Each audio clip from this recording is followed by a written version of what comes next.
নমস্কার সকলকে, Mithu's kitchen official চ্যানেলে আপনাদের সকলকে স্বাগত জানাই। আশা করি আপনারা যে যেখান থেকে আমার এই ভিডিওটি দেখছেন আপনারা সকলে ভালো আছেন এবং সুস্থ আছেন। আজকে আপনাদের সাথে শেয়ার করে নেব নিরামিষ সয়াবিনের মুইঠার রেসিপি, যা গরম গরম রুটি, পরোটা, লুচির সাথে খেতে ভীষণ ভালো লাগে। তাহলে চলুন রেসিপিটি শুরু করা যাক। তার জন্য প্রথমে একটি পাত্রের মধ্যে এখানে আমি পরিমাণ মতো সয়াবিন নিয়ে নিয়েছি। আপনারা যতটা পরিমাণ বানাবেন সেই মতো সয়াবিনটা নেবেন। এখানে আমি মাঝারি সাইজের বাটির এক বাটি সয়াবিন নিয়েছি।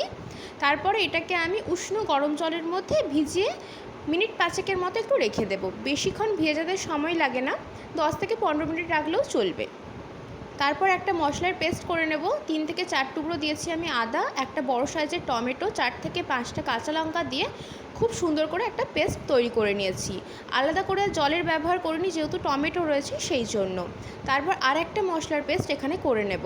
খোসা শুদ্ধ কয়েকটা চিনেবাদাম দিয়েছি আমি মিক্সিং জারের মধ্যে। তারপরে দিয়েছি 2 চামচ পোস্ত।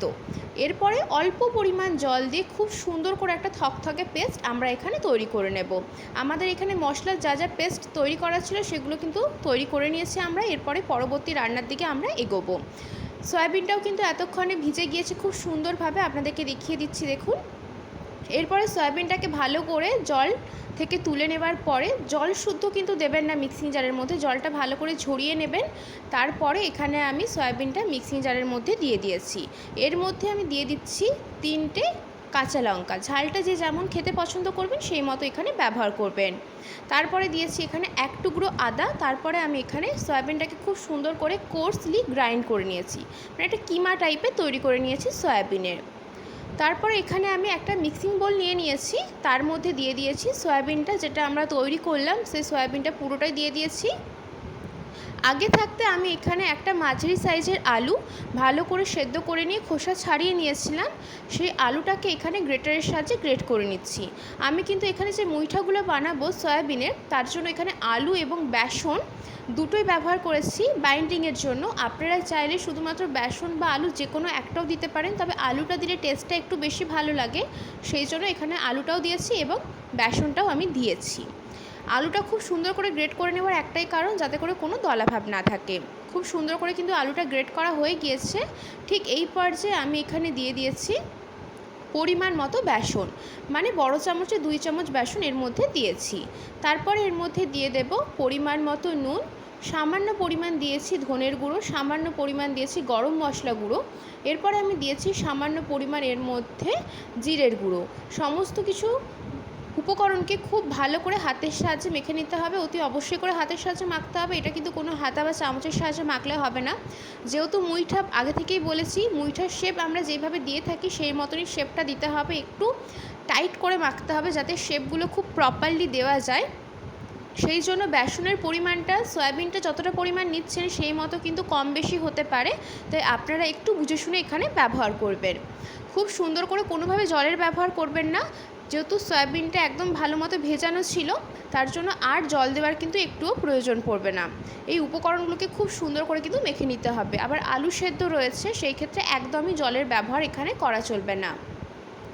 খুব সুন্দর করে কিন্তু এখানে উপকরণগুলোকে মেখে নিয়েছি। আর যেহেতু সয়াবিনের মধ্যে আমি কাঁচা লঙ্কা পেস্ট করে নিয়েছিলাম, সেই জন্য আর লাল লঙ্কার গুঁড়োটা দিলাম না। আপনারা যদি বেশি ঝাল খেতে পছন্দ করেন সেই ক্ষেত্রে এখানে লাল লঙ্কার গুঁড়োটা দিতে পারেন।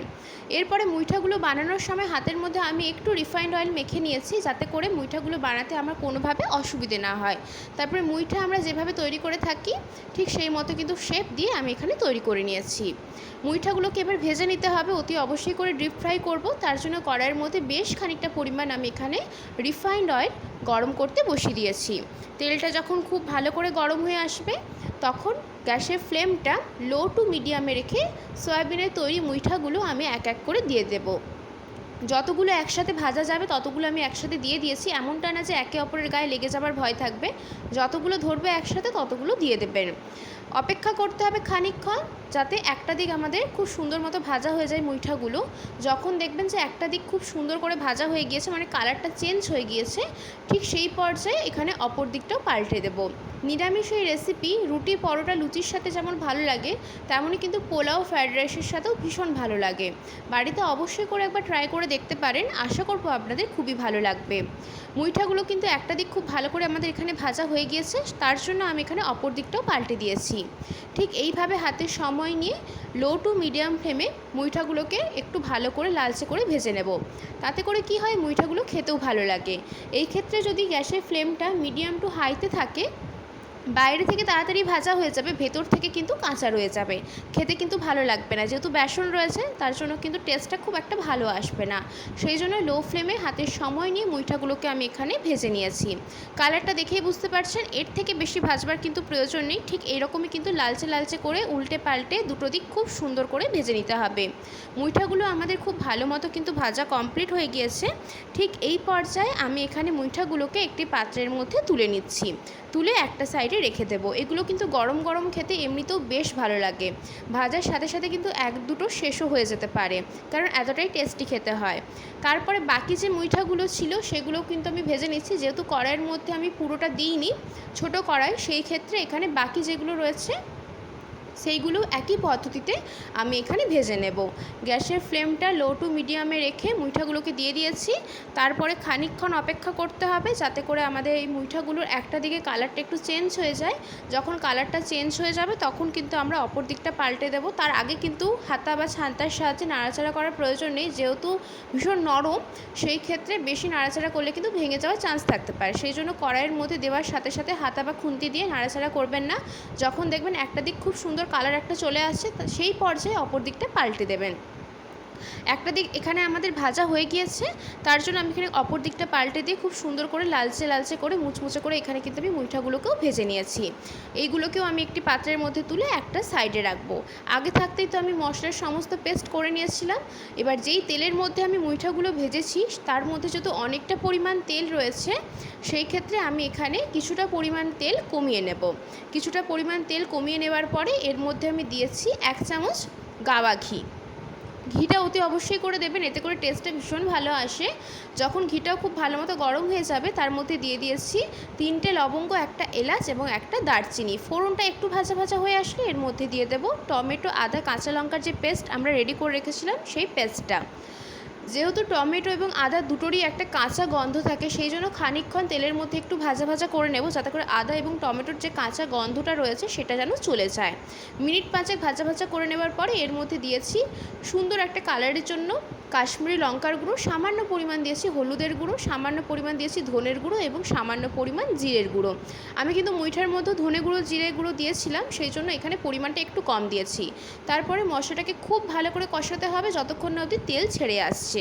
মশলা যখন খুব ভালো করে কষানো হয়ে যাবে এবং তেল ছেড়ে আসবে, তখন কিন্তু এর মধ্যে আমি দিয়ে দেব আমরা যে পেস্টটা করে রেখেছিলাম বাদাম এবং পোস্ত দানার, সেই পেস্টটাও এর মধ্যে দিয়ে দেবো। তার আগে এর মধ্যে দিয়ে দিচ্ছি পরিমাণ মতো নুন। মুইঠার মধ্যে নুন দেওয়া ছিল, সেই জন্য নুনটা একটু বুঝে শুনে ব্যবহার করবেন। তারপরে আমরা পেস্টটা দিয়ে দিয়েছি। দেওয়ার পরে গ্যাসের ফ্লেমটা একটু লোতে করে দেবেন, তাতে করে কি হবে, যেহেতু বাদাম রয়েছে কড়াইয়ের গায়ে লেগে যাবে না। সেই জন্য লো ফ্লেমে রেখে মশলাটাকে খুব ভালো করে কষাতে হবে। যতক্ষণ অবধি মশলার কালারটা চেঞ্জ হয়ে যাচ্ছে ততক্ষণ অবধি মশলাটাকে খুব সুন্দর করে কষিয়ে নেব। কালারটা ভীষণ সুন্দর হয়েছে দেখতে, আশা করি আপনারা দেখে বুঝতে পারছেন। মশলাটা আমি প্রায় 7 থেকে 8 মিনিট সময় নিয়ে লো টু মিডিয়াম ফ্লেমে খুব সুন্দর করে কিন্তু মশলাটাকে কষিয়ে নিয়েছি। এরপরে যখন মশলাটা থেকে তেল ছেড়ে যাবে, মানে একটু ফুটতে শুরু করবে মশলাটা, ঠিক সেই পর্যায়ে আমি এখানে আবারও একবার ভালো করে নাড়াচাড়া করে নিয়েছি মশলাটা। আর দেখে বুঝতে পারছেন যে কড়াইয়ের গায়ে কিন্তু লেগে যাচ্ছে না, তার কারণ হচ্ছে আমি একদম লো ফ্লেমে রান্নাটা করছি। এর মধ্যে আমি দিয়ে দিচ্ছি মিক্সিং জার ধোয়া জল। আমরা যে বাদাম পোস্ত পেস্ট করেছিলাম সেই মিক্সিং জার ধোয়া জলটা এর মধ্যে ব্যবহার করেছি। এটা কিন্তু বেশি গ্রেভি হবে না, সেমি গ্রেভি টাইপের হবে, সেই জন্য আমি এখানে বেশি জল দিলাম না। আর যেটুকু পরিমাণ জল দিয়েছি সেটাও কিন্তু সয়াবিনের মুইঠাগুলো দেওয়ার পরে টেনে নিবে ঠান্ডা হয়ে যাবার পরে। জলটা যখন খুব ভালো করে ফুটে আসবে মশলার সাথে, তখন আমি এর মধ্যে দিয়ে দেবো ভেজে রাখা সয়াবিনের মুইঠাগুলো। দেওয়ার পরে খানিকক্ষণ একটু নাড়াচাড়া করে ওপর থেকে বেশ খানিকটা পরিমাণ কাসুরি মেথি ছড়িয়ে দিলেই কিন্তু আমাদের এই নিরামিষ সয়াবিনের মুইঠা একদম রেডি হয়ে যাবে। আজকের রেসিপি আপনাদের কেমন লাগলো অতি অবশ্যই করে কমেন্ট করে জানাবেন। যদি ভালো লেগে থাকে অবশ্যই করে আমার চ্যানেলটিকে সাবস্ক্রাইব করে দেবেন। লাইক, শেয়ার, কমেন্ট করতে ভুলবেন না। আর যদি এরকম নিত্য নতুন রেসিপি পেতে চান তাহলে অবশ্যই করে আমার চ্যানেলটিকে সাবস্ক্রাইব করে দিয়ে আমার চ্যানেলের পাশে থাকার অনুরোধ রইল। মুইঠাগুলো দেওয়ার পরে আমি এখানে 7 মিনিট মতো ফুটিয়ে নিয়েছিলাম, 7 থেকে 8 মিনিট মতো, এবং লাস্টে আরও একটু গরম মশলা গুঁড়ো দিয়েছি। যেহেতু মুইঠা করার সময় আমি একটু গুঁড়ো গরম মশলা দিয়েছিলাম, তার জন্য লাস্টে অল্প পরিমাণ দিয়েছি, এবং বেশ খানিকটা পরিমাণ কাসুরি মেথি দিয়ে ভালো করে নাড়াচাড়া করলে কিন্তু আমাদের এই সয়াবিনের নিরামিষ মুইঠা একদম রেডি হয়ে যাবে। দেখতে যত না লোভনীয় হয়েছে, খেতে কিন্তু ভীষণ লোভনীয় হয়েছিল। বাড়িতে অতি অবশ্যই করে একবার ট্রাই করে দেখতে পারেন, নিরামিষের দিনে ভীষণ ভালো লাগবে। রুটি, পরোটা, লুচির সাথে খেতে, এমনকি পোলাও, ফ্রায়েড রাইসের সাথেও বেশ ভালো যায়। যারা সয়াবিন খেতে পছন্দ করেন না, তারা কিন্তু এইভাবে একবার তৈরি করে দেখতে পারেন। সয়াবিনের একদম নতুনত্ব একটা রেসিপি, বাড়ির ছোটো থেকে বড় সকলেই বেশ পছন্দ করে খাবে। একদম রেডি হয়ে গিয়েছে আমাদের এখানে সয়াবিনের মুইঠা, তার জন্য এখানে কিন্তু আমি সার্ভ করে দিচ্ছি। আর যতটা পরিমাণ গ্রেভি এখানে এখন দেখাচ্ছে, ঠান্ডা হয়ে যাবার পরে কিন্তু আরও অনেকটা পরিমাণে টেনে যাবে, সেই জন্য আমি একদমই অল্প পরিমাণ করে জল দিয়েছি। গ্রেভিটা আপনারা পছন্দ মতো রাখতে পারেন, জলের পরিমাণটা কম বেশি আপনারা পছন্দ মতো দিতে পারেন। এখানে কিন্তু আমাদের সয়াবিনের মুইঠা আমাদের সার্ভ করা হয়ে গিয়েছে। রেসিপি কেমন লাগলো অতি অবশ্যই করে কমেন্ট করে জানাবেন। যদি ভালো লেগে থাকে তাহলে অবশ্যই করে আমার চ্যানেলটিকে সাবস্ক্রাইব করে দেবেন।